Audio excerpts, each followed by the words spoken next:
Welcome to the Making of a Nation, American History in VOA Special English.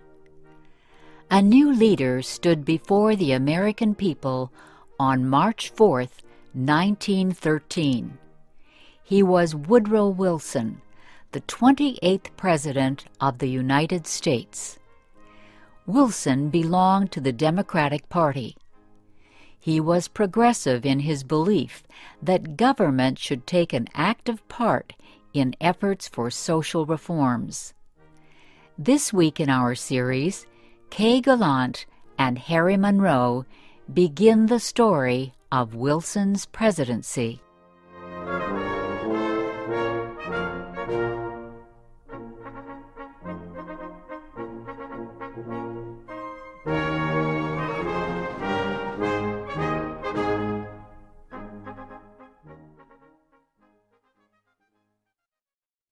Woodrow Wilson had spent most of his life at Princeton University. First, he was a professor.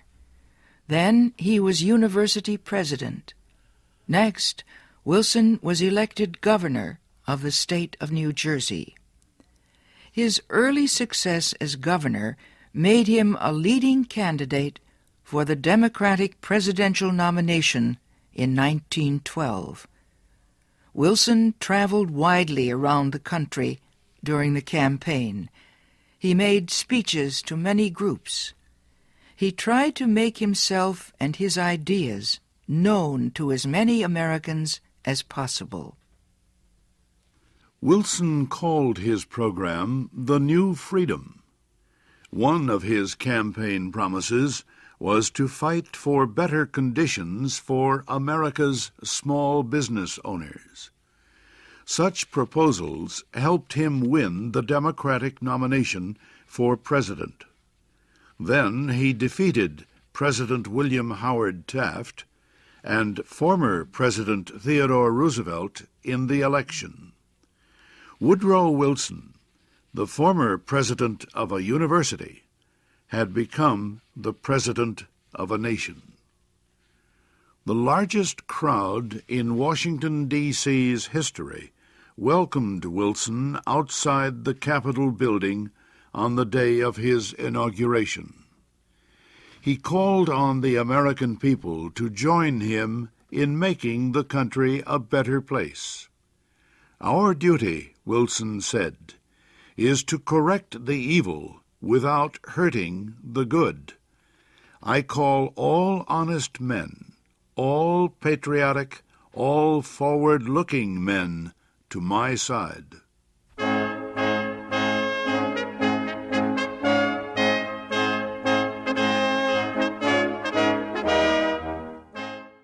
Wilson wasted no time. He immediately called a special session of Congress to act on Democratic campaign promises to reduce import taxes or tariffs. Wilson felt strongly about the need to reform these taxes. He broke tradition by leaving the White House to appear before Congress in person to appeal for his tariff proposals. Many members of Congress opposed Wilson's plans, but the new president used the results of a Senate investigation to win the fight. The investigation showed that a number of senators owned companies that depended on high tariffs for their profits. The votes of these senators were influenced by their property holdings. Public knowledge of the situation forced many of them to give up their holdings and stop resisting tariff reform. Congress finally approved Wilson's proposals. Lower tariffs reduced the amount of money taken in by the federal government. So the Senate also approved a tax on income or earnings. A constitutional amendment had been passed earlier to permit such a tax. President Wilson and the Democratic Party were pleased with the new tariff and income tax bills. But they were far from finished. Next, they turned their efforts to reform of the banking industry. For several years, many people had recognized the need for changes in the banking system. The old system of uncontrolled private banks had developed years earlier, before the United States became a major industrial nation. Many people agreed that a more modern system was needed, but they could not agree on details. President Wilson said control of the nation's wealth was held by too few men. He noted a report that said just 2 men controlled 10% of the total wealth of the United States. Wilson said the nation needed a money supply that could be increased or reduced when necessary to correct economic conditions. He said a method was needed to let banks help each other during economic emergencies. And, he said, laws were needed to prevent a few wealthy men from using the economic resources of the country for their own purposes. Finally, Wilson said the control of this system of banking must be public, not private. It must belong to the government itself. Wilson called his proposal for a central bank the Federal Reserve System. Under the plan, the nation would be divided into 12 areas. Each area would have its own Federal Reserve Bank. These area banks would not do business with the public. They would serve only as bankers' banks, and they would issue a new form of money supported by the federal government. Most important, the leaders of the new system would be chosen by the government, not by private business.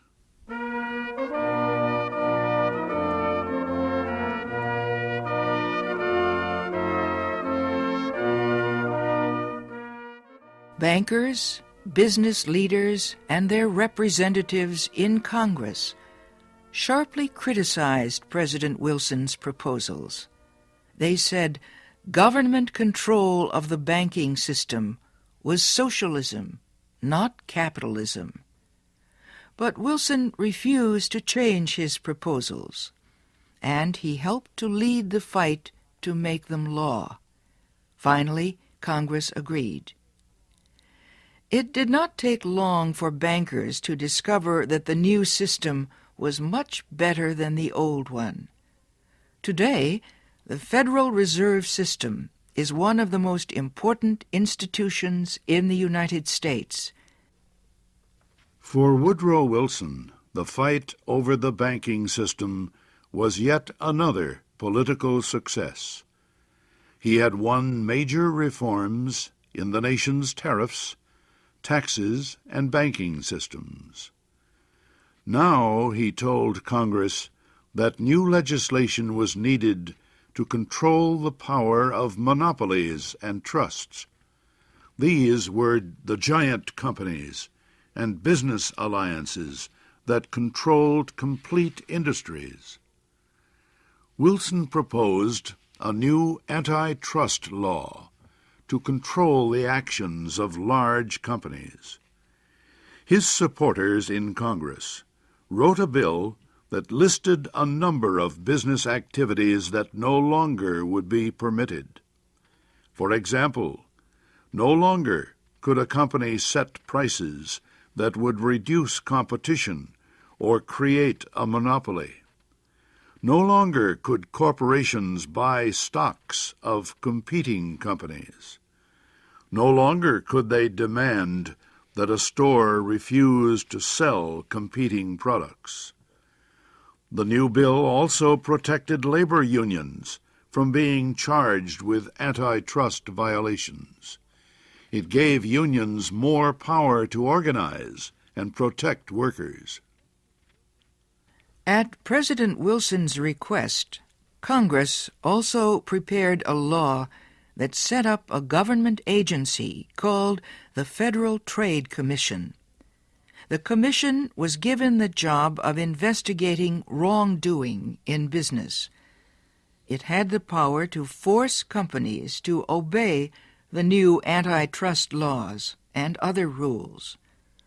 Both the antitrust law and the Federal Trade Commission help protect small business owners from the power of business giants. Once again, the proposals caused fierce debate, but once again, Congress finally voted to give Wilson most of what he wanted.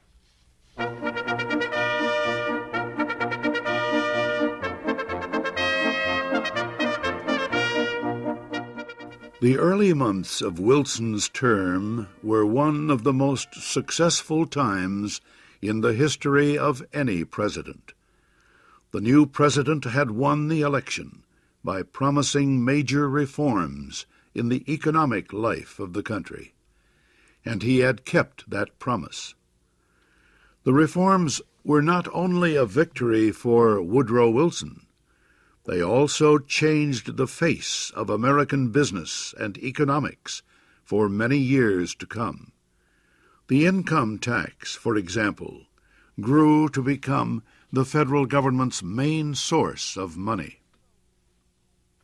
Woodrow Wilson had taught history in the days when he was a professor at Princeton University. He knew his actions as president could influence the country for a long time. But